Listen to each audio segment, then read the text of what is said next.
Welcome, welcome, welcome to my favorite day. It's the day I get to go live with you.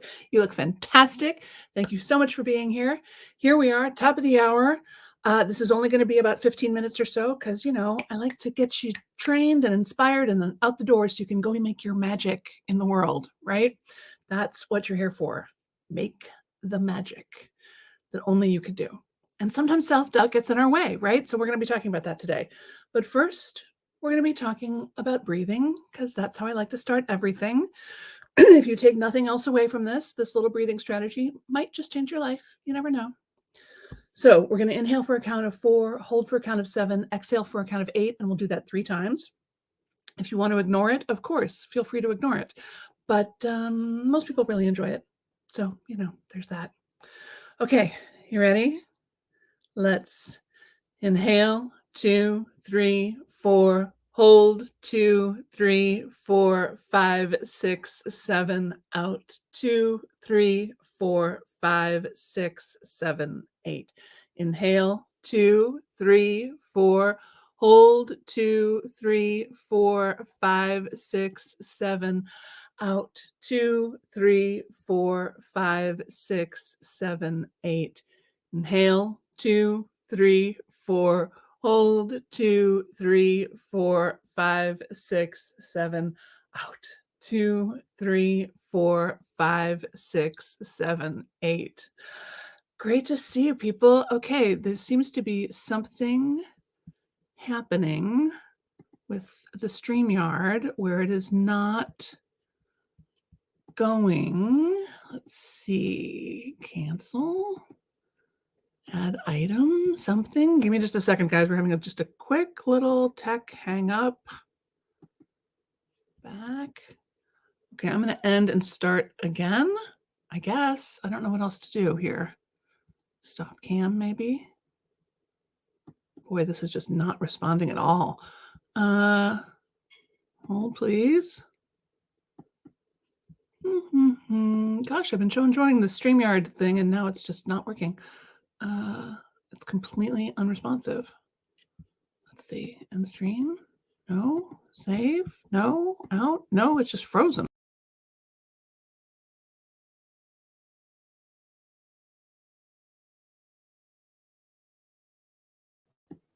Oh,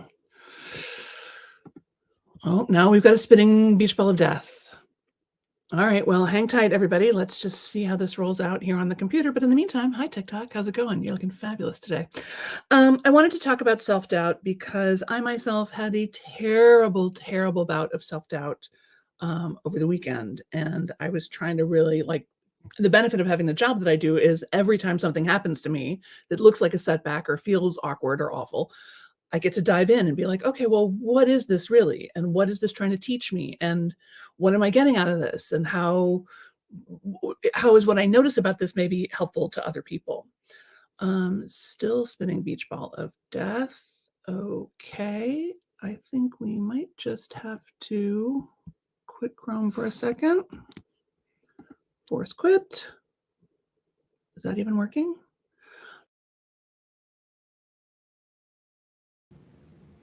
Stand by. Your call is very important to us. It will be answered in the order it was received. We're having a little bit of technical difficulty this morning, so just bear with us. Which, material example for if you're experiencing self-doubt, let's watch how this is not the end of the world. Sam's just going to reboot and join us in just a minute, so stand by. So if you have a second, type into the chat what self-doubt feels like. Where do you feel self-doubt in your body when you're experiencing it? If you're having trouble accessing that, think back, really get yourself into a moment where you've experienced self-doubt and just listen really carefully to your body and try to identify where is it? Is it in your belly? Is it in your hips? Is it in your head, in your throat? Oh, there she is. Hi. Hello. Yeah, I got total spinning beach ball of death nothingness there for a while. So,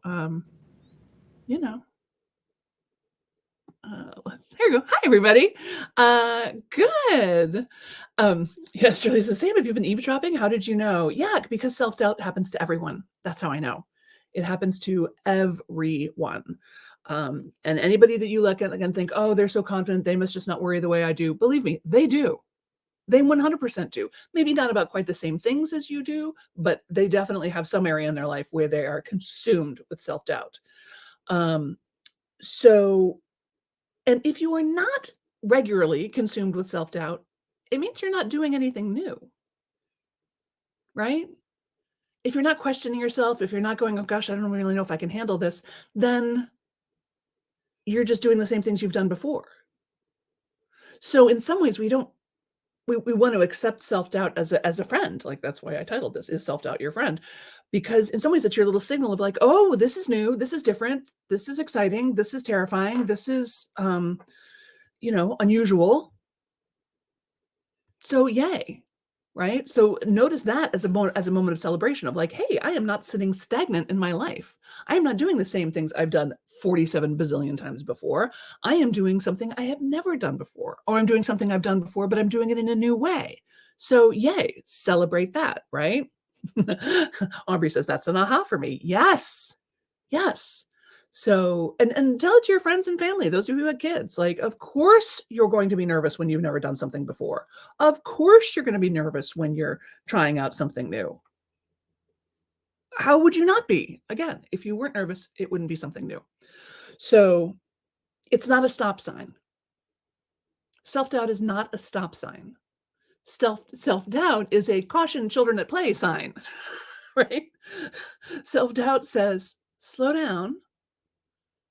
Notice what's happening around you and maybe find the play in this. Find the experimentation, find the spirit of joy, find the like, oh, that's kind of fun. Oh, that's different. Oh, that's, yee, right? As you may have heard me say before, stage fright is not a sign that you should not go on stage. It is a sign that you are about to go on stage.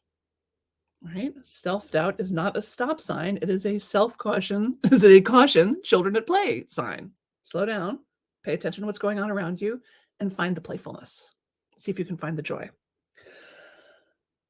Again, I want to just talk about this because, y'all, I had a week like you would not believe. This last weekend, I'm editing. I'm doing the final edits of my book, The 15-Minute Method, which is coming out in June. Yay! Very exciting.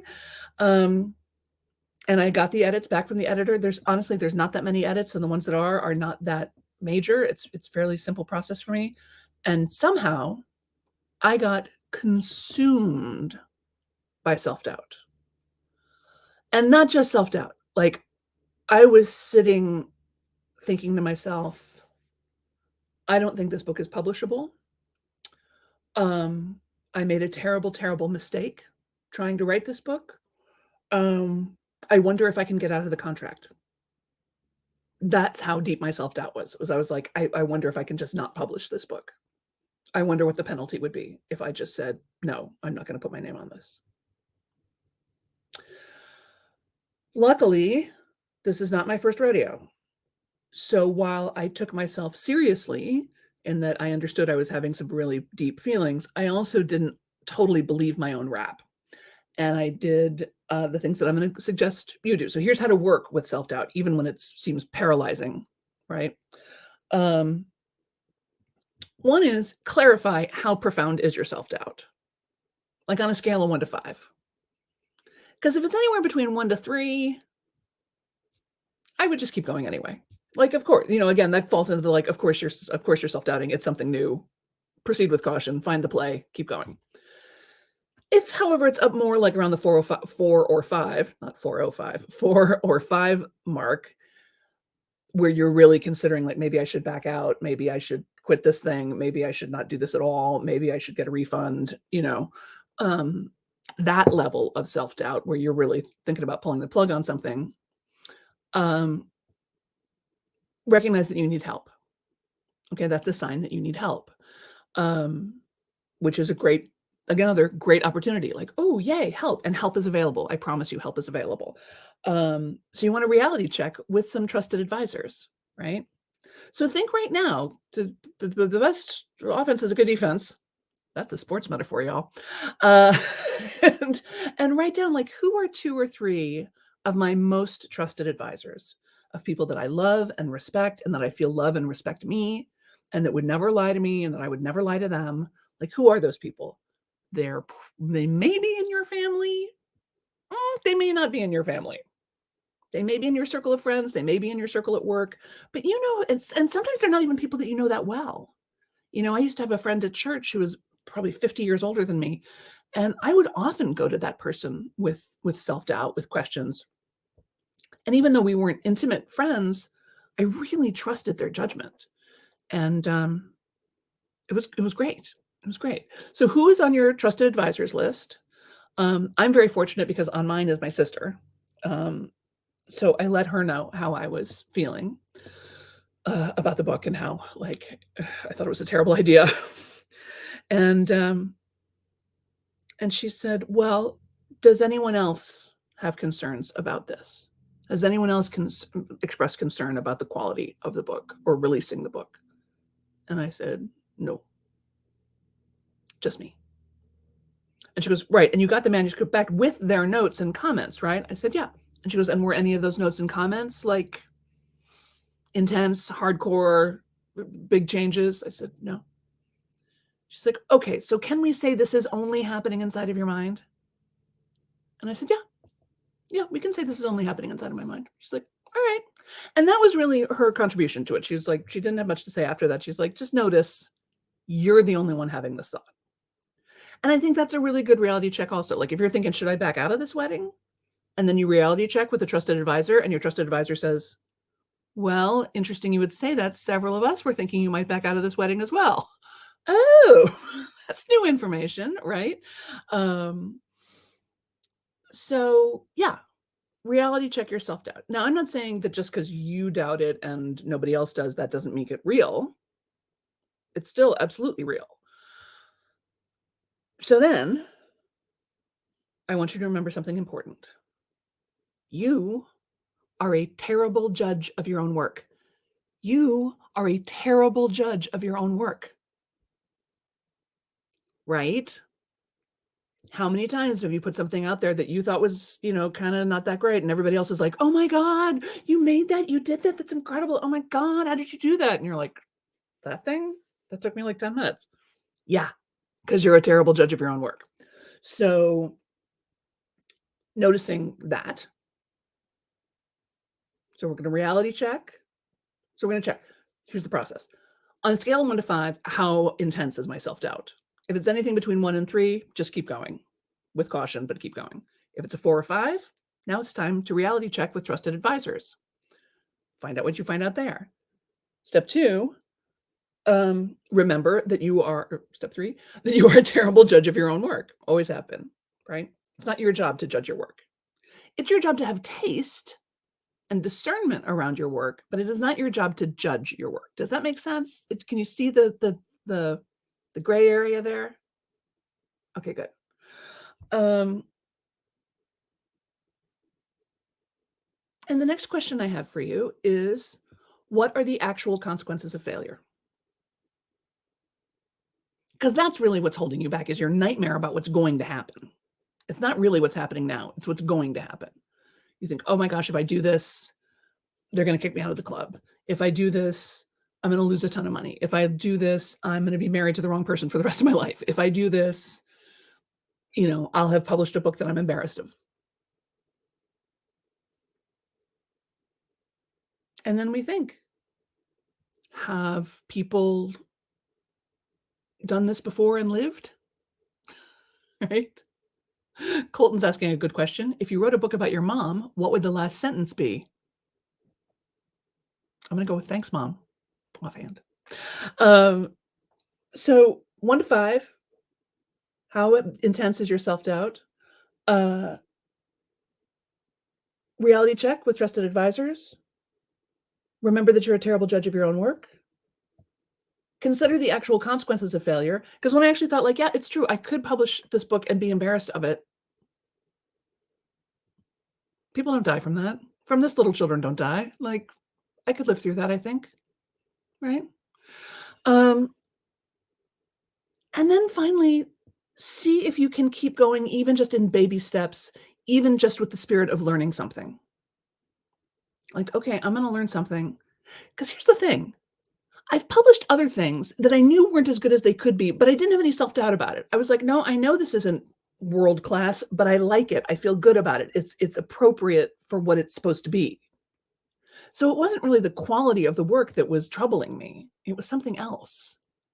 And so now I'm keeping going on this like inquiry of like, what is it? What is it that's bothering me so much? What is it that I'm missing? What is it that I think should be here that isn't here? Right? And we're going to take this as a learning mechanism, point of inquiry. Just keep asking the questions over and over and over again, right? And then finally, thank your self-doubt because she's trying to teach you something. She's trying to make you notice something. He's trying to point something out to you, some vulnerability, some tender place, some part where you're afraid you might get attacked, some place where you've been attacked before and maybe never fully processed the trauma of it. Right? So self-doubt is not a sign that says no. It's not a sign that says stop. It's a sign that says caution, children at play. It's a sign to slow down, notice what's happening, notice the vulnerable parts, and then see if you can keep going in a spirit of play, of inquiry, of increased self-knowledge, and experimentation. Like, I'm going to do this. I don't know how it's going to go. This could be a terrible, terrible mistake. Have I lived through making terrible mistakes before? I have. Have I watched other people live through making terrible mistakes before? Sure.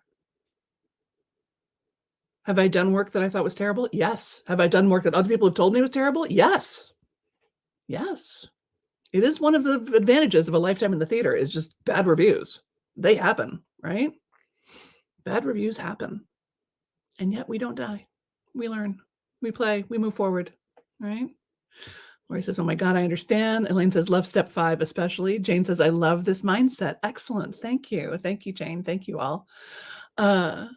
Greg says, I need to build up confidence to rework my resume and look for a new job in a city I hate living in. Honey, I would not wait for confidence. Confidence is something that comes after, right? It would be so great if confidence came first. I would love that. I would totally give that to you if I could, but it's not. You have to just do it. And then you have the confidence of having done it, but you don't get the confidence ahead of time, right? So yeah, keep going, even if you learn something. And yeah, thanks self-doubt. Really, maybe even write a little note to self-doubt. Maybe write self-doubt a Valentine. I dread continuing to live and work here. Any, what do you say? Any advice for mustering energy? Well, you know what gives you energy, right? Is it going for a run around the block? Is it calling a friend? Is it finding a co-working space so you've got other people working around you? Is it playing loud music? Is it playing soft music? Is it promising yourself a treat? We all have to do hard things all the time. So, figure out what motivates you and then deal with yourself like a 9-year-old, like a recalcitrant, like a very smart 9-year-old, right? There isn't a one and done answer. You're always going to have to talking yourself in and out of things. So you might as well figure out what works, right? Good. So we're going a little bit longer because we had a little tech glitch in the beginning there where for some reason I couldn't StreamYard just stopped working. I don't know what happened there. Anything anybody else wants to say or share? Any questions you have or anything that's come up for you? So just to recap briefly, self-doubt, everyone has it. Every single person you've ever looked up to, every single person you admire, every single person who looks like they're the most confident person in the world, I guarantee you they are suffering from self-doubt, okay? And if you are not suffering from self-doubt on a fairly regular basis, it means you are not doing anything new. And if I had to make a choice between tortured by self-doubt and bored out of my gourd, I'll go with self-doubt, right? I'd rather be afraid than bored. I'd rather be challenged than bored. I'd rather be investigating my own ability to construct nightmares for myself than bored. Right? Self-doubt is not a stop sign. It is a slow down, children at play sign. It means proceed with caution, slow down, notice what's happening around you, and see if you can get into a spirit of play. Right? Maybe it's not so heavy after all. Right? And then how to work with it, right? We clarify how bad it feels on a scale of 1 to 5. If it's below 3, just keep going. If it's 4 or 5, maybe move on. 4 or 5 says reality check with trusted advisors, people that love and trust you, whom you love and trust. Ask them what they have to say. Remember that you're a terrible judge of your own work. Consider the actual consequences of failure. Really, what's the worst thing that could happen? Consider keeping going, if only just to learn something, right? And then finally, be grateful to your self-doubt because it's trying to teach you something. It's trying to show you something. It's trying to illuminate something for you. And it's not going to go away, at least not until you've done the thing. So embrace it as just part of the creative process. There is no way you're going to sail through new things without ever questioning your ability to do it and still be a sane person, right? So self-doubt is your friend. It's your invisible friend, trying to keep you safe, trying to keep you playful, trying to keep you noticing things, and trying to hold space for you for you to baby yourself a little bit while you try these new things, right? All right. Thank you so much for being here, everybody. This has been super fun. If you do not yet have the Real Life Planner, which can help you prioritize your things, you might want to hop over and get it. Where did I just put that? Let's see. It's a downloadable 7-day planner that you can just print out for yourself, and it comes with a training. I designed it for my big old crazy life, and I've heard from a lot of people that they also like it. So here, Real Life Planner. If you go to the realsambennett.com/real-life-planner, you can get it for free, and you'll get the little training on how to use it. And oh, and now it says an error occurred. Okay, well, there you go. So therealsambennett.com/real-life-planner, and let me know how you like it. Let me know if it helps you move forward on the things that are scaring you. And remember that most of the things that scare us are just princesses in disguise waiting to see us once beautiful and brave. Right? Right, Rilke? Right. Okay, everybody. Let's do one more breath. Let's inhale. 2, 3, 4. Hold. 2, 3, 4, 5, 6, 7.